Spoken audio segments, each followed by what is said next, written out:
Alors, bonjour à nouveau les amis. On va continuer aujourd'hui avec la deuxième leçon sur Louis Riel et le gouvernement provisionnel qu'il a formé dans la région de la Rivière-Rouge dans les 1870. Alors, quand on a fini la leçon hier, on a discuté que Thomas Scott se fait exécuter.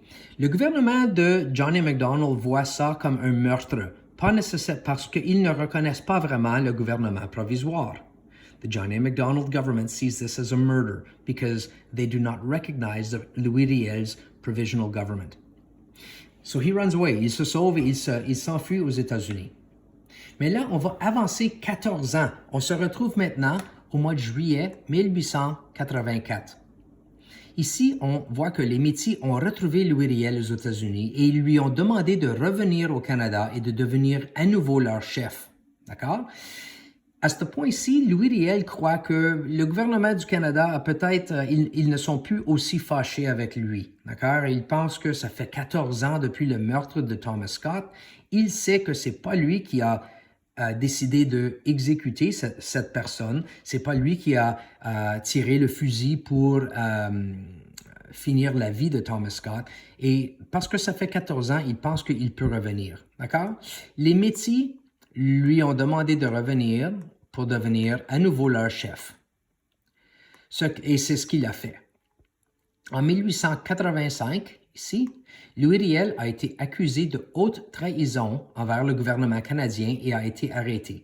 Alors, éventuellement, le gouvernement du Canada se rend compte que Louis Riel est retourné au Canada de les États-Unis. Alors, ils vont et ils l'arrêtent. So in English, that means he is arrested.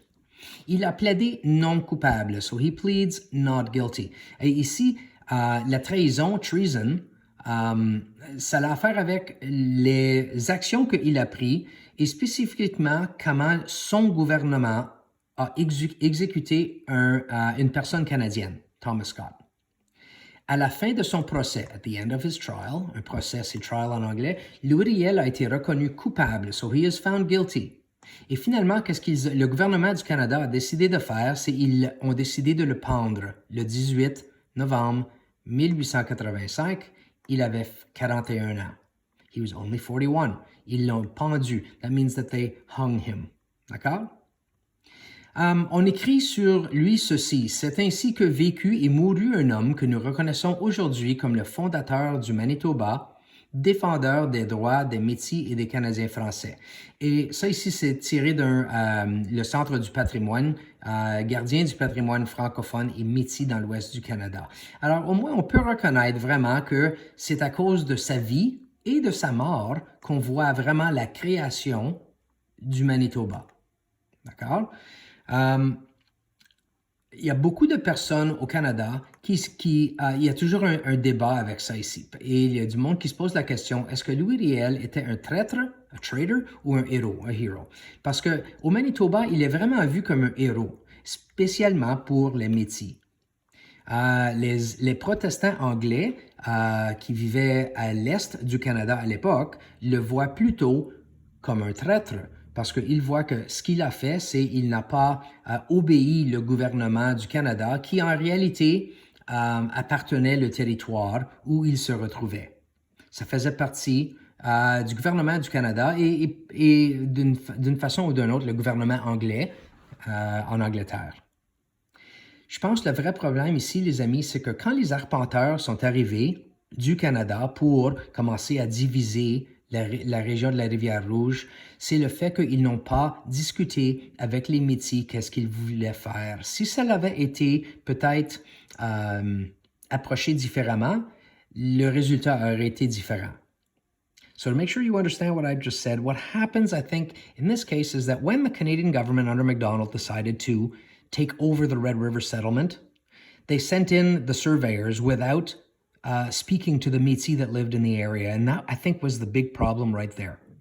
If they would have taken the time to consult with the Métis, I think it would have been easy for them to convince them that this land that they were on, which already belonged to England/Canada, would have not been necessarily taken away from them, but that the government would have just expanded its presence into the area, and things may have been quite differently. But unfortunately, that's not what happened. Surveyors just went in and started taking over. D'accord? Si on avance au 16 novembre 2010, on voit le 125e anniversaire de la pendaison de Louis Riel, the 125th anniversary of the day he was hung. Ça, c'était le 16 novembre 2010. On a un député néo-démocrate qui s'appelait Pat Martin. Il a demandé au gouvernement du Canada d'annuler la condamnation de Louis Riel pour haute trahison afin de le reconnaître comme étant le fondateur de la province et le défendeur des Métis. So it took 125 years, but eventually under a member of parliament from the NDP called Pat Martin, he was able to convince the government to exonerate Louis Riel and take away the high treason condemnation that he had been convicted of in order to recognize him as being really the founder of the province of Manitoba and the defender of the Métis. D'accord? Je pense que à ce point-ci, encore, on voit ici qu'il y a une autre section sur la page. C'est pas quelque chose qu'on va faire ensemble, mais c'est quand même une bonne question. Est-ce que Louis Riel était un héros ou est-ce qu'il était vraiment un traître? Il était définitivement un héros dans les yeux de les Métis. Il était définitivement un traître dans les yeux du gouvernement canadien. Et même à ce jour, il y a encore différentes opinions sur cet homme, mais tout le monde doit avoir la même idée que vraiment, c'est à cause de Louis Riel qu'on a la province du Manitoba aujourd'hui. Et comme on a cette province et une très large, une très grosse population de Métis, c'est encore un autre facteur qui joue dans l'identité canadienne. Alors, c'est tout pour aujourd'hui, les amis. Merci pour votre attention aujourd'hui et aussi hier, quand on a commencé la discussion de M. Louis Riel. On va continuer la semaine prochaine avec d'autres influences qui ont aidé à créer la culture qu'on a ici aujourd'hui au Canada. À bientôt, les amis. Merci beaucoup.